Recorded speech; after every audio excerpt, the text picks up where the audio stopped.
Дорогие друзья, добро пожаловать на первый пилотный выпуск подкаста, который называется «Это Албания, детка». С вами делятся мнением об Албании три эксперта, по сути. Ну, по сути, три человека, которые жили в Албании и знают в этой стране толк. Поэтому сегодня будем говорить на тему именно личного опыта. Как я вообще оказалась в Албании? Мне бы хотелось с этого начать. Я думаю, что наш личный опыт интересен будет всем слушателям, которых будет, я надеюсь, очень много со временем. Очень. Да, очень много, огромное количество. Вообще, как я узнала про эту замечательную страну, дело было так. В 2021 году я работала в компании, не буду называть ее имя, и познакомилась там с девушкой, которая из Беларуси в 2020 году переехала в Албанию. Будучи коллегами, мы задружились, и она мне рассказала свою историю, как она здесь оказалась, почему она выбрала именно Албанию. И настолько меня вдохновила ее история, что я решила, что я тоже хочу поехать в эту страну и, возможно, приобрести себе здесь жилье.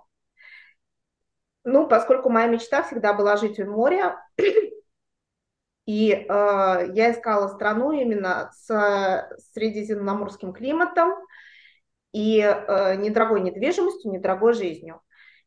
Таким образом, я и оказалась в Албании. Но после начала всех нам известных не очень хороших событий возникла необходимость получить здесь ВНЖ.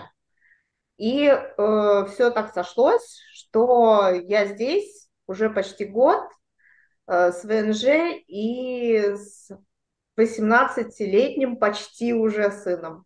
Очень хороший опыт. Я считаю, что он довольно у многих произошел, потому что люди где-то услышали про Албанию, где-то прочитали, система каких-то слухов прошла, и вот человек раз и оказался в Албании. То есть обычно люди так сюда и попадают. То есть я считаю, это вполне обычный, стандартный опыт попадания в эту страну.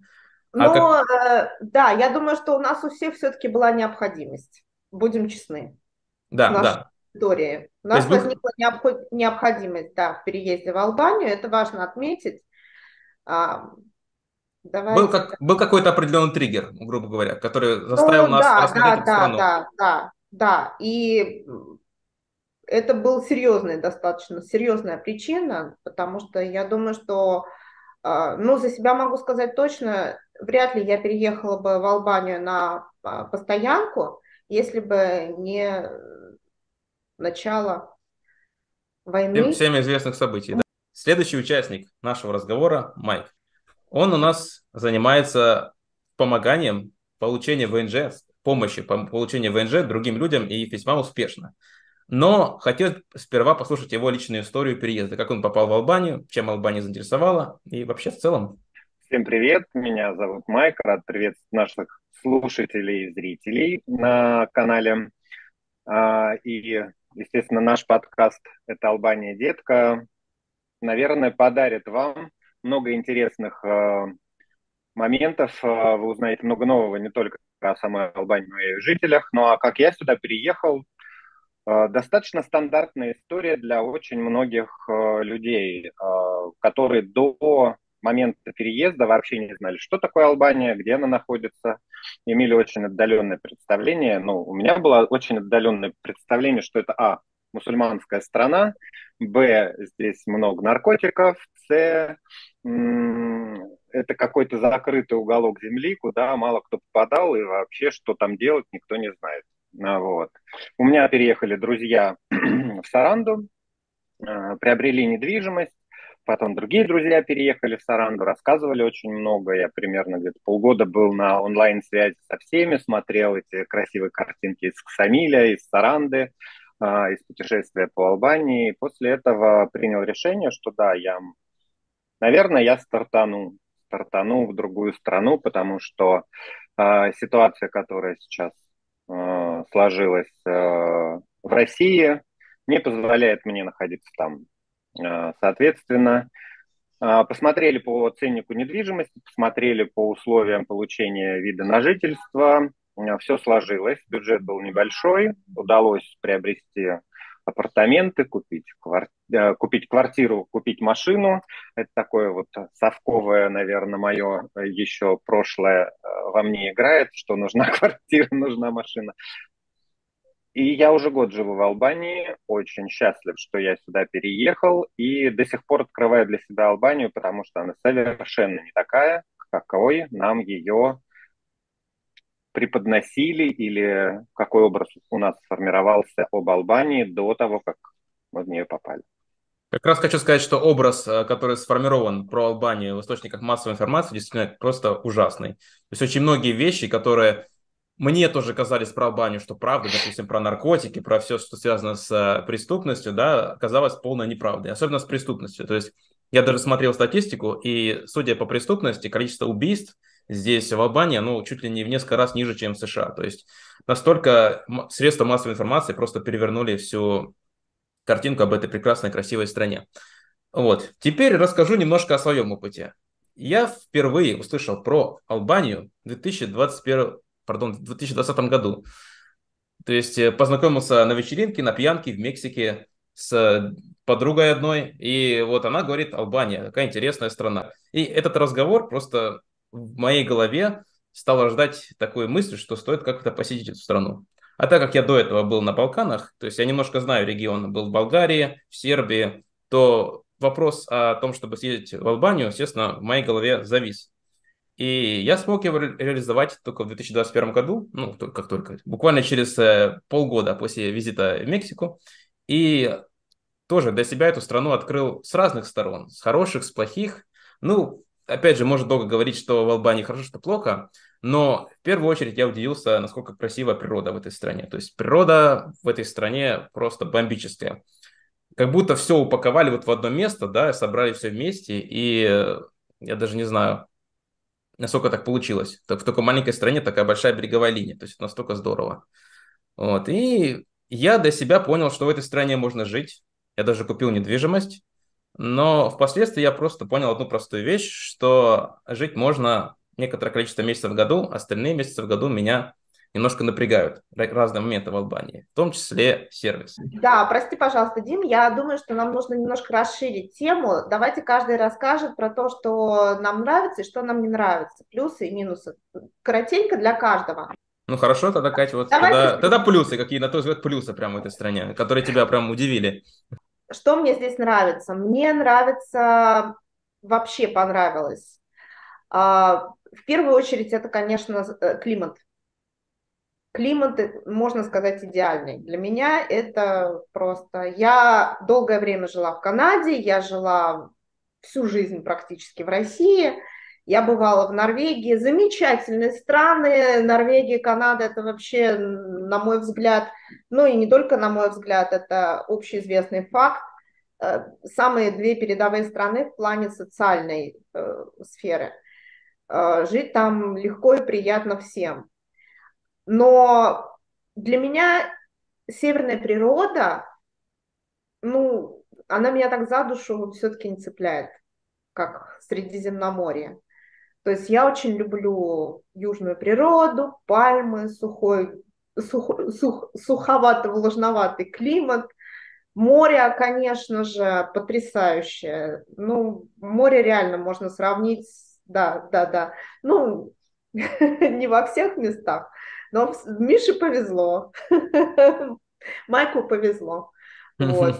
Нам с Лерой половина на половину. Дальше. Мне очень нравится, я для себя это, кстати, открыла здесь, такой образ жизни, отсутствие вот какого-то культа новоришей, вот селебрити, вся вот эта вот история и понтов, которыми это все обрастает всегда. То есть вся вот эта вот количество там каких-то новомодных в России вот эта вот сфера с коучами, с какими-то там всевозможными псевдоэзотерическими какими-то моментами. Вот. Здесь это вообще никому не нужно, то есть люди живут очень просто. Вот этот вот стиль жизни, он настолько мне зашел, что я поняла, что это вот, ну, действительно моя страна. А, То есть, да, есть, особенно во Влёре, некоторые какие-то такие, но они очень забавные. Они такие албанские понты, вот, о которых можно попозже рассказать. Здесь, например, принято ездить на крутых тачках и совершать такие Дрифты. прокаты по городу. Ну вот мы с Димой знаем, как это выглядит. Это действительно очень забавно. Но вот кроме эпитета забавный, я бы никакое другое слово не могла подобрать. То есть это вот настолько смешно, что становится даже милым в какие-то моменты. Потом, когда я только еще сюда перебралась, так, ну, жила какое-то достаточно длительное время, а на тот момент, это год назад, цены были очень низкими. Естественно, здесь была колоссальная разница стоимости валют, то есть вот эти вот пары рубль, евро и албанский лек, евро, все россияне себя здесь чувствовали просто махараджами, потому что мы могли позволить себе очень много и, ну, практически все, и ни в чем себе не отказывать. Вот. А, Несмотря на то, что такая тенденция прошла, к сожалению, тем не менее, до сих пор меня удивляет то, что здесь очень дешево питаться в местах общественного питания, то есть в ресторанах, в кафе. Цены все равно остаются достаточно низкими, даже в сравнении с Россией, да, с ценами там, что тоже таким является приятным бонусом. Ну, сама еда. То есть здесь огромное количество морепродуктов всевозможных, их можно пойти и купить вот буквально за углом. Курортных городах в основном. Если в Тиране, то, конечно, выбор поскуднее. Да? Да? Ну, насколько я понимаю, да. Все, не прибиваю. Нет, перебивает очень хорошо. Вот, и так, что я... Да, и овощи, фрукты, конечно, тоже, поскольку это все выращивается здесь на местных фермах, которые в округе окружают каждый вот э, город, крупный более-менее, вот, все естественное, свежее, выращенное без каких-либо там неестественных каких-то добавок. Ну, я понимаю, конечно, что это очень тяжелый труд фермерский, вот, но тем не менее овощи, фрукты свежие круглый год в огромных количествах это просто бесценно. Так, что еще? Что еще? Люди. Меня потрясли албанцы. Я Так. настолько была, да, я настолько была просто вот согрета в этой стране, ну, потому что все-таки мы, россияне, мы такие. Черствые. Нет, мы не Холодные. чувствуем. Нам надо как следует узнать человека, чтобы к нему проникнуться и как-то, ну, расположение, да, либо заслужить, либо отдать какое-то, ну, доверять и как-то вот мы немножко закрытые, скажем так. Албанцы, они легче принимают даже, ну, чужаков, которыми мы, по сути, для них являемся. Мгм. Вот, они как-то легче идут вот на контакт, и они действительно искренне, чего я нигде больше не встречала, принимают какую-то твою проблему. То есть они стараются очень искренне помочь, они очень отзывчивые, Это ну, правда. в Правда. большинстве своем. При этом здесь нет вот этого вот лицемерия, которое я встречала в Северной Америке, все-таки я там достаточно долго прожила, когда тебе всегда будут улыбаться, но это такой вот, это культура, и ты принимаешь это, потому что это вот часть культуры Северной Америки, Канады и Штаты, вот, но всех вот, кого, ну, как бы не спросишь, что вас смущает, нас это бесит откровенно. Ну, потому что как ты можешь быть, то есть это настолько неискренне, как ты можешь вот, ну, казалось бы, пытаться передать свою заинтересованность жизнью и делами другого человека, которого ты встречаешь первый раз в своей жизни. Но это невозможно. А здесь это все тоже точно так же естественно, как в России, только они еще больше принимают участие в твоей жизни, при этом не будучи навязчивыми. Вот что мне в албанцах очень нравится. То есть так суммируя, они стараются помочь, даже если знают, что за это как бы ничего им не получат они с этого, и при этом настолько вовлекаются в процесс, что могут подключить других родственников. То есть я такое видел. То есть они что-то у тебя не получается, они чуть ли не звонят там другим, или звонят, пардон, и спрашивают их совета. То есть, ну, Да, настолько. То есть это правда, это правда. Очень да, важный пункт. Да. Мгм. да. Что еще? Они очень, да, и вот это вот их искренность, то есть если они тебе помогают, они делают это от души всегда. Не Да. потому, что кто-то так вот в их культуре это, а это именно идет от души у каждого конкретного человека. И мне нравится вот это вот, что ты постепенно обрастаешь вот этим вот статусом постоянного клиента, да, так это назовем. Хотя Мгм. немножко мне не нравится это слово, но тем не менее, когда ты приходишь в магазин или в кафе, и тебя уже узнают, и тебя уже знают.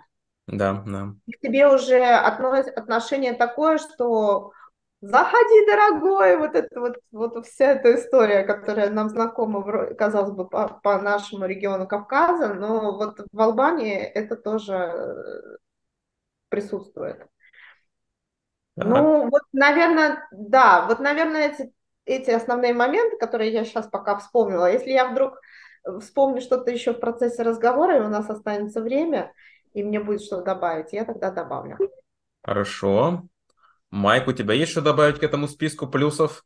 Э, или, или все? Я думаю, что, ты знаешь, я думаю, Дим, что у нас у всех свои плюсы, да, свои Ага. минусы. И если говорить про плюсы Личные, Албании, личные то это, плюсы. конечно же, в первую очередь, действительно, Катя правильно сказала, подкупает искренность, с которой к тебе относятся местные жители. И вот я уже год здесь, и я все больше и больше погружаюсь в такое понятие, как албанская семья. Это очень закрытая территория для чужаков, Мгм, но мгм. если тебя подпускают к семье достаточно близко, да, и если тебе начинают помогать и тебя принимают не как члена семьи, но очень близкого к семье человека, у тебя открывается миллион возможностей, потому что, конечно,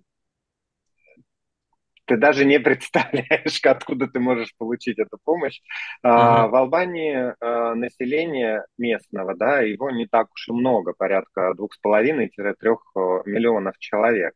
Большая часть албанцев уехали из Албании в определенные периоды, да, и около 25 миллионов албанцев, которые имеют кровь албанскую, да, уже, может быть, не говорят на албанском языке, но тем не менее, да, они живут за пределами в разных странах, вот, а в самой Албании около 3 миллионов. Это не такая большая и не густонаселенная страна.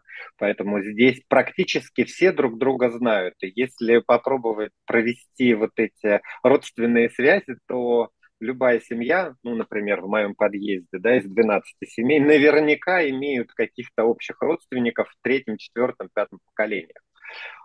И за счет этого как раз формируется вот это очень доброе семейное отношение. Они привыкли к друг другу в семье, друг за друга заботиться.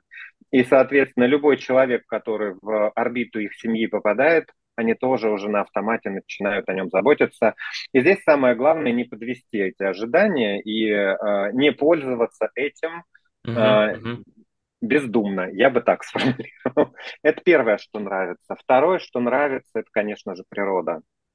Это природа и ощущение спокойствия, особенно если ты не живешь в одном из 4 больших городов, Саранда, Валера, Дурас и Тирана, ты можешь наслаждаться природой в максимальном размере, потому что она здесь красивая. Кстати, за моей спиной вид с моего балкона.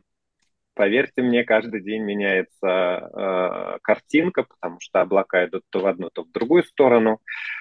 А, и, наверное, третье – это возможность самореализоваться. На удивление, Мгм. Мгм. для меня большим открытием Важный стало, пункт, да. что Албания это страна возможностей, где при достаточной целеустремленности, ежедневной работе ты можешь достигать. Ты можешь все, в принципе, ты можешь все. Ты можешь быть тем, кем ты хочешь быть, ты можешь делать то, что ты хочешь, в рамках разумного и в рамках правового поля, естественно. И при этом никуда не бежать. Вот последний, четвертый пункт, самый Так, важный да. для меня. А ваш, а К нему ваш? очень многие люди К нему очень многие люди привыкают, особенно когда приезжают из больших мегаполисов. Очень трудно к этому привыкнуть. 2-3 месяца необходимо, чтобы вообще в принципе понять, что здесь жизнь идет в другом ритме. Она идет по-другому. Здесь никто никуда не торопится. Есть возможность сделать здесь, сейчас сделают. Но если что-то переносится, встреча на полчаса, на час, на два, на три, на следующий день, выполнение работы, и оно может быть перенесено, но не потому, что тебе хотят сделать плохо или не хотят работать. Просто потому, что есть такая возможность, и зачем торопиться, нужно наслаждаться жизнью здесь и сейчас. Мгм, мгм. И в этом тоже особенность, которая мне поначалу жутко не нравится. Но я Потом Как абсолютно контракт нужно... адаптировался. Как, ну, как так контракт нужно ждать неделю? Как вообще? Почему счет открывают там неделю? Почему то? Почему все? Почему так долго? Почему не так быстро? Я привык в Питере и в Москве к совершенно другому ритму жизни. Но сейчас, по прошествии года, я четко понимаю, ребята, надо жить здесь и сейчас. Торопиться никуда не надо. Все можно успеть. Все равно все произойдет и все получится. Но вот эта возможность остановиться от этого бега в колесе и быть собой, чувствовать себя, понимать себя, наверное, это еще огромный плюс, который дала мне Албания и которым я до сих пор наслаждаюсь. Здорово, супер. То есть вот у каждого получается какие-то плюсы. Теперь про свои расскажу, собственно говоря. Из-за чего меня Албания приманила в первую очередь, это был тот факт, что здесь не было никаких коронавирусных ограничений. То есть когда весь мир был закрыт на замок, ничего не работало, всюду все ходили в масках, были какие-то еще карантины, там все такое, то в Албании в это время у нас была полная свобода. Я приехал, ничего не спросили, никаких масок, ничего. Ну, опять же, есть люди, которые по-разному смотрят на этот вопрос, но для меня это было очень важно в тот момент, когда я приехал, и все. Фух, можно выдохнуть, ничего никто не проверяет, спокойно, хорошо. Тут можно, опять же, о плюсах и минусах говорить в этом плане тоже. говорим про Это твои плюсы. первое. Это твой плюс. Для Это тебя мой плюс, это мой личный плюс, да, я считаю. Для тебя это был плюс, вот мы об этом и говорим, что здесь действительно чувствуешь себя намного свободнее, чем в записных свободных странах, Да, скажем. вот хороший термин, записные, да-да. Ну так вот, это был первый фактор, который заставил меня сюда приехать. А я считаю, что стоит поддерживать своими деньгами ту страну, которая дает тебе какие-то возможности. То есть, если она позволяет мне быть самим собой, я приехал, никто мне ничего не требует, значит, я должен стране давать как бы деньги и за отдых, и за прочее, прочее. То есть, это моя такая философия. Это первое. Второй фактор, естественно, был это стоимость жизни и непосредственно возможность работать в разных кафе за недорогую цену. То есть для меня, как для айтишника, очень было важно, чтобы я просто приехал в страну, я мог не готовить ничего, приехал спокойно себе в ресторанах, кушаю, перекусы, всякое такое. И для меня это было очень весьма недорого. То есть мне как это по карману не било. По сравнению с той же Америкой, где нужно было постоянно вертеться. То есть здесь я мог просто на какие-то заработки уже готовы жить. То есть для меня было очень важно вот именно это. Вот. Далее, какой пункт? Природа, безусловно. Для меня тоже это было, как вот и для вас. В общем-то, для меня тоже природа сыграла свой фактор, что прокатившись по всей стране на машине от самого начала до Саранды, вот, и пляжа Ксамиль, который я считаю лучше в Албании пляж, мне показалось, что страна очень перспективная и красивая. Я не понял, почему очень многие а, не знаю, статьи, журналы настолько недооценивают эту страну и не пишут про нее. То есть очень много пишется про соседние страны, про Черногорию, допустим, про Сербию, да, но очень мало внимания уделяется Албании. То есть это для меня было таким шоком. То есть настолько красивая страна, насколько она была пеленой такой покрытой, дымкой, скажем так. Вот, это мои, пожалуй, три основных фактора, которые, в принципе, у нас, мне кажется, между вами пересекаются в каких-то разных степенях. И плюсы, в Но и принципе, в то да. же время очень хорошо, что у нас у каждого свое, и свои какие-то приоритеты. В принципе, ну, на тот момент, когда мы выбрали эту страну и сюда приехали, она удовлетворила, как мне кажется, полностью все вот наши какие-то запросы. первоочередные, которые для нас были важны в тот В тот момент. момент именно так. То есть человек, он же сейчас выбирает, он выбрал страну, потом это может не измениться. Допустим, люди, кто слушает нас сейчас, они могут приехать, на какое-то время может и все нравится, все хорошо быть, потом мне уже изменится. А может наоборот, сначала не нравится, а потом раз и трансформируется что-то. Кто его знает. Можно привыкнуть, можно не привыкнуть. Ну, ты И знаешь, здесь, мне просто наверное, самый главный, и здесь, Кать, можно, да? И здесь, наверное, самый главный момент, который и совет, который мы можем дать тем, кто еще не был в Албании, планирует ее посетить, да? Приезжайте и смотрите все города. Смотрите все города, изучите Албанию, и только после этого вы сможете понять, какой город, какое место в Албании вам больше подойдет. Поверьте, в Албании достаточно мест для всех, для каждого запроса, для каждой потребности.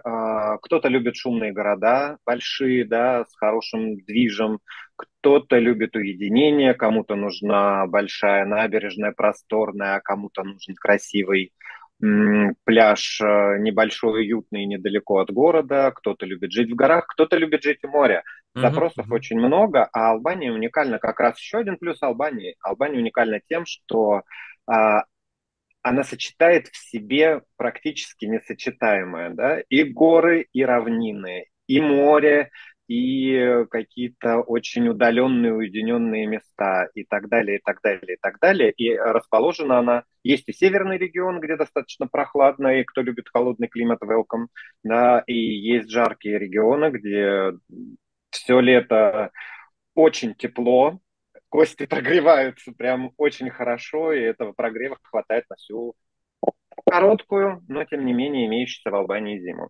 Поэтому, наверное, самый главный совет – найдите время на то, чтобы посмотреть всю Албанию, и вы обязательно найдете то место, которое станет для вас Домом. любимым, а может быть и вторым домом.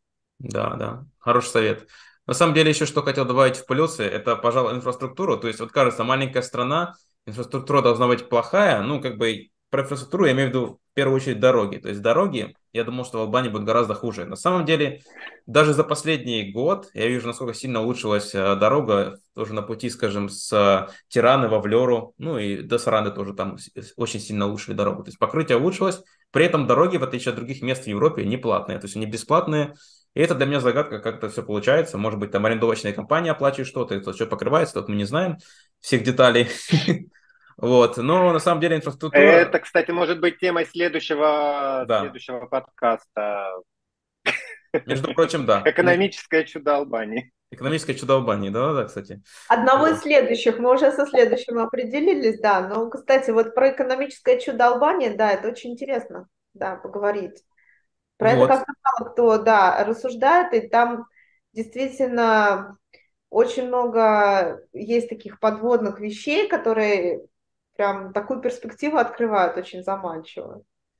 Вот. Я очень... Самое главное не утонуть в перспективе и смотреть реально все события. Так что да, вот это тоже важно. Это мы обсудим в следующем подкасте, Да, в да. следующем выпуске. Хватает время на недостатки? Вот.